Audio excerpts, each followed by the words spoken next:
Hi అండి. నేను మీ గీత. అందరూ ఎలా ఉన్నారు? బాగున్నారా? నేనైతే చాలా బాగున్నాను. మీరు కూడా బాగుండాలని కోరుకుంటున్నా. ఈరోజు వ్లాగ్ వచ్చేసి నా ఫుల్ డే రొటీన్ ఎలా ఉంటుంది అనేది చూసేసాయండి. ట్యాంక్లో వాటర్ అయితే అయిపోయాయి. మోటార్ వేద్దామని చెప్పి మాడపైకి అయితే వచ్చాను. ఇంక కింద మోటార్ వేసి పైకి వచ్చి లూఫ్ అయితే తిప్పేసా. బావ అలానే మా పాప అయితే పడుకున్నారు. ఇంకా లేవలే అనమాట. టైం వచ్చేసి 5:30 అవుతుంది. అక్క వాళ్ళు అయితే ఇప్పుడే వెళ్ళారు. లైట్ గా అయితే వర్షం పడుతుంది బయట. 2 days అయితే ఇంట్లో లేము. అక్క వాళ్ళ ఇంటికి అయితే వెళ్ళాము. ఆల్రెడీ మీరు లాస్ట్ వ్లాగ్ లో చూసే ఉంటారు. ఇంకా లాస్ట్ వ్లాగ్ ఎవరైనా చూడకపోతే వీడియో కింద లింక్ ఇస్తాను, వెళ్ళి చూసేసాయండి. మోటార్ వేసిన తర్వాత కిందకు వచ్చి బయట మొత్తం కూడా ఊడుస్తున్నా. 2 days లేం కాబట్టి చెత్త ఎక్కువ వచ్చేసింది. అలానే మా ఇంటి బయట చెట్లు కూడా ఉంటాయి, దానివల్ల ఎక్కువ ఆకులు పడిపోతాయి. వర్షం అయితే లైట్ గా పడుతుంది, అందుకే ఇప్పుడే ఊడ్చేస్తున్నా. మళ్ళీ వర్షం ఎక్కువ అయిందంటే ఊడటానికి కూడా అవ్వదు, మొత్తం ఆకులన్నీ కూడా అంటికిపోతాయి కదా. ప్రతిరోజు 5:30కి అయితే అస్సలు లేవని. ఈ రోజు మా అక్క వాళ్ళు వెళ్తున్నారు కాబట్టి లెగిసాను. లెగిసిన తర్వాత అస్సలు నిద్ర పట్టలేదు ఇంకా, అందుకే బయట మొత్తం కూడా నీట్ గా ఊడ్చేసి. అసలే మా ఓనర్ అంటే ఒప్పుకోదు నేను కానీ బయట క్లీన్ చేయలేదు అంటే. నేను ఆల్రెడీ ఒక షార్ట్ వీడియో పెట్టాను కదా, దానికి చాలా మంది మంచిగా కనెక్ట్ అయ్యారు, నాకు కామెంట్స్ కూడా చేశారు. నాకు చాలా హ్యాపీ అనిపించింది. ఇప్పుడు నేను వీడియోలో చూపిస్తున్నది మొత్తం కూడా ఊడుస్తాను డైలీ. అంటే మా ఇంటి బయట లెఫ్ట్ సైడ్ అలానే రైట్ సైడ్.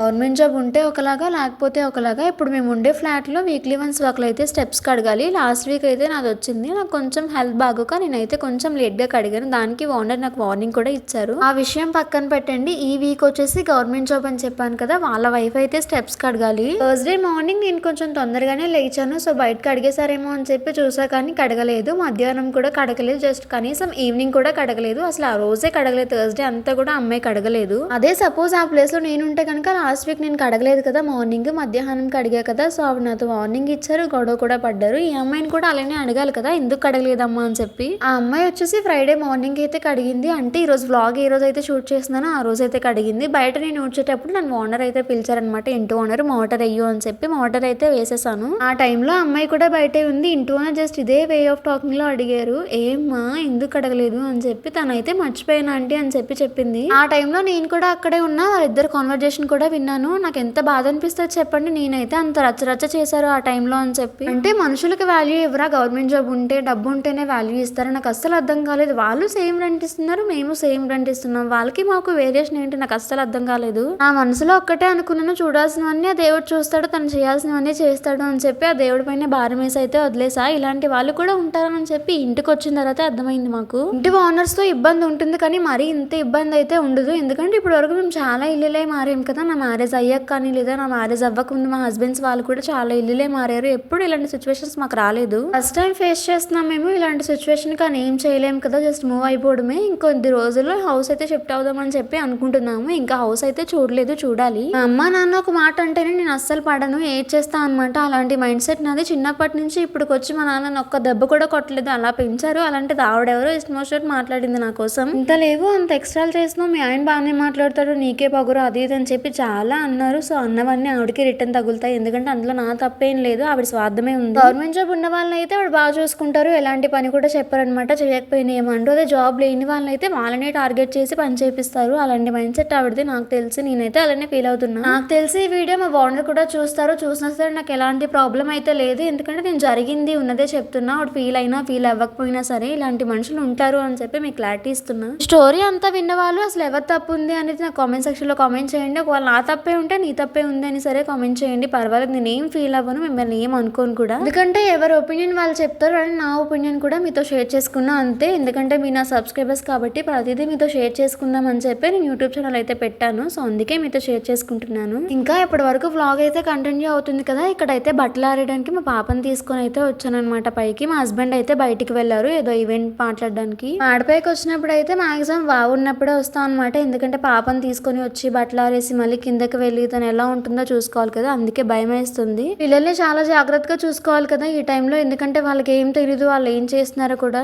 ఆడపైన బట్టలు ఆరేసిన తర్వాత పాపని తీసుకుని అయితే కిందకి వచ్చేసాను. వచ్చేసిన తర్వాత మొత్తం కిచెన్ ప్లాట్ఫామ్ అంతా కూడా నీట్ గా క్లీన్ చేసుకున్నా. ఎందుకంటే ఇప్పుడు చాలా గిన్నెలు అయిపోయాయి అనమాట. నేను నైట్ నుంచి క్లీన్ చేయలేదు. నేను నైట్ కొంచెం హెల్త్ నీరసంగా ఉందని చెప్పి అయితే కడగలేదు. ఇప్పుడు ఇవన్నీ కడగాలి, అలానే వంటగది కూడా క్లీన్ చేద్దాం అనుకుంటున్నాను. ఇక్కడ అయితే మా బావతో మాట్లాడుతున్నా, ఏం మాట్లాడుతున్నా అనేది అయితే గుర్తులేదు అనమాట. తను అక్కడ నుంచొని నాతో మాట్లాడుతున్నారు. తనతో మాట్లాడుతూ అయితే గిన్నెలన్నీ కూడా తోమేస్తున్నాను. లక్ష్మీదేవి వ్రతం అయితే వస్తుంది కదా, మీ ఇంట్లో ప్రిపరేషన్స్ అన్ని చేసేసుకున్నారా? మా ఇంట్లో అయితే క్లీనింగ్ స్టార్ట్ చేసా. ఈ రోజు నుంచే మొత్తం అంతా కూడా క్లీన్ చేయాలి. పై సామాన్లు అయితే ఏం క్లీన్ చేయట్లేదు నేను, ఎందుకంటే ఇంట్లోకి వచ్చే ముందే నీట్ గా అయితే క్లీన్ చేసి కవర్స్ అయితే వేసాము కొన్నాళ్ళకి అయితే కవర్స్ అయితే వేయలేదు, కానీ కొంచెం నీట్గానే ఉన్నాయి. మళ్ళీ ఇప్పుడైతే క్లీన్ చేయాలనుకుంటే చిన్న పాపతో అయితే నాకు అస్సలు అవ్వదు. ఒకవేళ సామాన్లు క్లీన్ చేద్దామని చెప్పి అనుకున్నా సరే, మేమైతే ఫస్ట్ ఫ్లోర్లో ఉంటాం కదా, థర్డ్ ఫ్లోర్ పైన అనమాట మేడ. సో అక్కడికి తీసుకెళ్ళి ఆరేయాలి. అంత పైకెక్కి దిగాలి అంటే నా వల్ల అస్సలు కాదు. నాకున్న ఓపిక అయితే నేను అలాంటి పనులు చేయలేను. సో అందుకే ఇంకా ఫిక్స్ అయిపోయా అనమాట. ఈసారి అయితే క్లీన్ చేయొద్దులే, అలా ఉంచేద్దామని చెప్పి ఫిక్స్ అయ్యాను. నేను పెళ్ళైన తర్వాత ఇప్పటి వరకు వరలక్ష్మీదేవి వ్రతం అయితే చేసుకోలేదు. ఫస్ట్ ఇయర్ అయితే నేను ప్రెగ్నెంట్ తో ఉన్నా, సెకండ్ ఇయర్ చేయకూడదు అని చెప్పి అన్నారు. అయితే ఫస్ట్ ఇయర్ చేయాలి లేదంటే థర్డ్ ఇయర్ చేయాలి అని చెప్పి అన్నారు అనమాట. ఇంక ఇది వచ్చేసి మా థర్డ్ ఇయర్. ఈ ఇయర్ అయితే చేస్తాను పూజ. ఈ ఇయర్ వరలక్ష్మీదేవి వ్రతము అలానే రాఖీ పండుగ మాకైతే కలిసి వచ్చింది. ఎందుకంటే నేను ప్రతి సంవత్సరం మా సొంత అన్నయ్య వాళ్ళకి రాఖీ అయితే కడతా. అమ్మ వాళ్ళే వైజాగ్ అయితే వచ్చామన్నాను. ఎందుకంటే పెళ్ళైన తర్వాత మా ఫస్ట్ వరలక్ష్మీదేవి వ్రతం ఇదే కాబట్టి అమ్మే సారీ రూపది కొంటుంది. అందుకే ఇంకా వాళ్ళు వైజాగ్ అయితే వచ్చేస్తారనమాట. మా ఇంటికి అయితే వస్తారు. అమ్మ వాళ్ళు మా ఇంటికి వస్తున్నారు కాబట్టి పూజకైతే నాకు హడావాడు ఏమి ఉండదు పెద్ద, నాకు తెలిసి. ఎందుకంటే నాన్న పిల్లని చూసుకున్నా అమ్మ నేను పూజ చేసుకుంటాము, లేదా అమ్మ పిల్లని చూసుకున్నా నేనైతే పూజ చేసుకుంటాను. ప్రాబ్లం అయితే ఏం లేదు. ఇంకా వీడియో విషయానికి వస్తే మా హస్బెండ్ తో మాట్లాడుతూ గిన్నెలు అయితే తోముతున్నా. ఏం మాట్లాడుతున్నానో కూడా తెలియదు, మ్యూట్ లో పెట్టి మరి వీడియో అయితే షూట్ చేశాను. ఈ ఇంట్లో వ్రతానికి సంబంధించిన పనులు ఎంతవరకు వచ్చాయో నాకు తప్పకుండా కామెంట్స్ లో కామెంట్ చేయండి మర్చిపోకుండా. వీడియోలు ఎంత ఎక్కువైపోతుంది కదా అని చెప్పి కెమెరా అయితే ఆపేసాను అనమాట. ఇంకా సామాన్లు అన్ని కూడా ఫాస్ట్ గా తోమేశాను. నేను వంటగది క్లీన్ చేయక ముందు ఎలా ఉంది అలానే క్లీన్ చేశాక ఎలా ఉంది అనేది వీడియో క్లిప్స్ అయితే చూసేసేయండి. ఈ వీడియో క్లిప్ వచ్చేసి నేను వంటగది కబోర్డ్స్ క్లీన్ చేయక ముందు అనమాట. ఇలా అయితే ఉంది, చాలా గజిబిజిగా ఉంది కదా. ఇంకా తీసుకున్న ఒకటి తీసినా సరే ఇంకొకటి పడిపోయేలా అయితే ఉందనమాట. ఇంకా మొత్తం కూడా చేంజ్ చేద్దామని చెప్పి చేంజ్ చేసేసాను. నాకున్న ఒకే ఒక అలవాటు ఏంటంటే ఎప్పటికప్పుడు వంటగది క్లీన్ చేస్తూనే ఉంటా, మరి ఎందుకో అర్థం కాదు. ఇది మొత్తం క్లీన్ చేసిన తర్వాత అనమాట. ఇందాక అలా అయితే ఉంది కదా కొంచెం గజిబిజిగా, ఇప్పుడైతే అన్ని నీట్ గా సర్దుకున్నా. కంపల్సరీగా మంత్ లో ఒక్కసారైనా కబోర్డ్స్ అన్ని కూడా క్లీన్ చేస్తాను. ఎందుకంటే మా హస్బెండ్ కి అసలే ఓసిడి ప్రాబ్లం అయితే ఉందన్నమాట. నీట్ గా ఉండాలి, అలానే కాక్రోచెస్ కూడా ఉన్నాయి ఇంట్లో. సో అందుకే నీట్ గా క్లీన్ చేసుకొని పెట్టుకుంటా. క్లీన్ చేయక ముందు బాగుందా లేదంటే క్లీన్ చేసిన తర్వాత బాగుందా అనేది కామెంట్స్ లో చెప్పడం మాత్రం మర్చిపోకండి. చాలా కష్టపడి వీడియో అయితే షూట్ చేస్తున్నా. ఇంకా లైక్ ఇవ్వకపోతే లైక్ ఇచ్చేసేయండి. అని సబ్స్క్రైబ్ చేసుకోకపోయినా ప్లీజ్ సబ్స్క్రైబ్ చేసుకుని బెల్ ఐకాన్ కూడా ఆన్ చేసుకోండి. నేను ఎప్పుడు ఇల్లు క్లీన్ చేద్దాం అనుకున్నా సరే పాప పడుకున్నప్పుడు మాత్రమే చేస్తా. అలా అయితేనే ఫాస్ట్ గా అవుతుంది పని. పనంతా అయిపోయిన తర్వాత ఫ్రెష్ అయ్యి ఈవినింగ్ అయితే మా అక్క వాళ్ళ ఇంటికి వెళ్తున్నాం అనమాట. ఇంకా డిన్నర్ కూడా అక్కడే కంప్లీట్ చేసేసాం కాబట్టి వీడియో క్లిప్స్ అయితే ఏం యాడ్ చేయలేదు. మర్చిపోయా తీద్దాం అనుకున్నాను కానీ. ఓకే గైస్, నా వీడియోస్ కనుక నచ్చినట్టయితే ప్లీజ్ లైక్ చేయండి, షేర్ చేయండి, కామెంట్ చేయండి, సబ్స్క్రైబ్ చేసుకోండి.